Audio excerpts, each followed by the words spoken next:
ಬರಲ್ಲ. You how to make sentence in English. ಅದ್ರ ಸಲುವಾಗಿ ನಿಮಗೊಂದು ಸಣ್ಣದ ಒಂದು ಉಪಯೋಗ ಮುಖಾಂತರ ಒಂದು ಗ್ರಾಮರ್ದಲ್ಲಿ ಬರುವಂತ ಶಬ್ದ ಹೇಗೆ ಯೂಸ್ ಮಾಡಬೇಕು ಅನ್ನೋ ಬಗ್ಗೆ ನಿಮ್ಗೆ ಹೇಳ್ಕೊಡ್ತೀನಿ. ಯಾಕಂದ್ರೆ ಒಂದು ಸೆಂಟೆನ್ಸ್ ಅವ್ರೇನ್ ಕೇಳ್ತಾರೆ ಕ್ವಶನ್ ಅಂದ್ರೆ if you write in one word or one sentence ಅಂತ, ಅಂದ್ರೆ ನೀವು ಒಂದು ಶಬ್ದದಲ್ಲಿ ಬರ್ರಿ ಅಥವಾ ಒಂದು ವಾಕ್ಯದಲ್ಲಿ ಬರ್ರಿ ಅಂತ ಅಂದಿರ್ತಾರೆ. ನಿಮ್ಗೆ ಏನಾಗ್ತದ ಸೆಂಟೆನ್ಸ್ ಮಾಡಕ್ ಬರಲ್ಲ ಆ ಟೈಮಿಗೆ. ಆ ಸೆಂಟೆನ್ಸ್ ಮಾಡಕ್ ಬರೋದಾಗ ಏನ್ ಮೊದಲು ನೀವು ಕಲಿಬೇಕಾಗಿದೆ.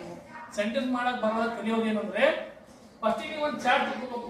ಚಾರ್ಟ್ ಗ್ರಾಮರ್ದಲ್ಲಿ ಏನ್ ನಿಮ್ ಫಾರ್ಮುಲಾ ಇರುತ್ತೆ ಇಂಗ್ಲಿಷ್ ನಲ್ಲಿ, ಇದು ಗಣಿತದಲ್ಲಿ ಹೇಗೆ ಫಾರ್ಮುಲಾ ಇರ್ತದ ಇಂಗ್ಲಿಷ್ ನಲ್ಲಿ ಒಂದು ಗ್ರಾಮರ್ ಫಾರ್ಮುಲಾ. ಅದೇನಪ್ಪಾ ಅಂದ್ರೆ ಫಸ್ಟಿಗೆ ಸಿಂಗ್ಯುಲರ್.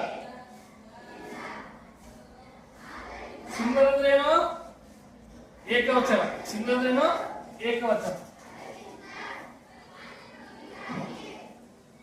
ಆಮೇಲೆ ಪ್ಲೂರಲ್. ಪ್ಲೂರಲ್ ಅಂದ್ರೆ ಬಹುವಚನ.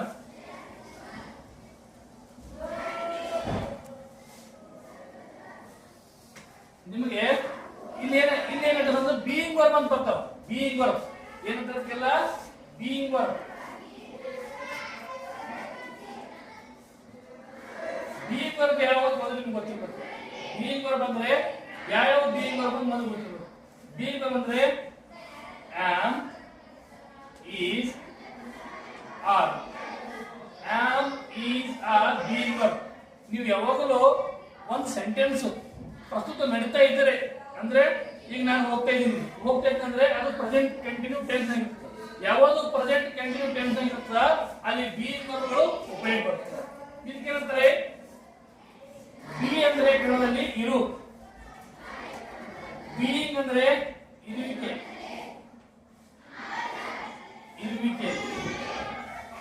ಇದನ್ನು ಯಾವ ರೀತಿಯಾಗಿ ನಾವು ಸೆಂಟೆನ್ಸ್ ಅಲ್ಲಿ ಮಾಡಬೇಕಂತ ನಿಮ್ಗೆ ಹೇಳ್ಬೋದು. ಆಯ್ ಅಂದ್ರೇನು? ಹೇಳ್ರಿ. ಆಯ್ ಅಂದ್ರೇನು? ಆಯ್ ಅಂದ್ರೆ ನಾನು. ಆಯ್ ಅಂದ್ರೆ ನಾನು. ವಿ ಅಂದ್ರೆ ನಾವು.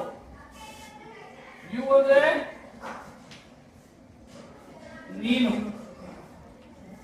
ಯು ಅಂದ್ರೆ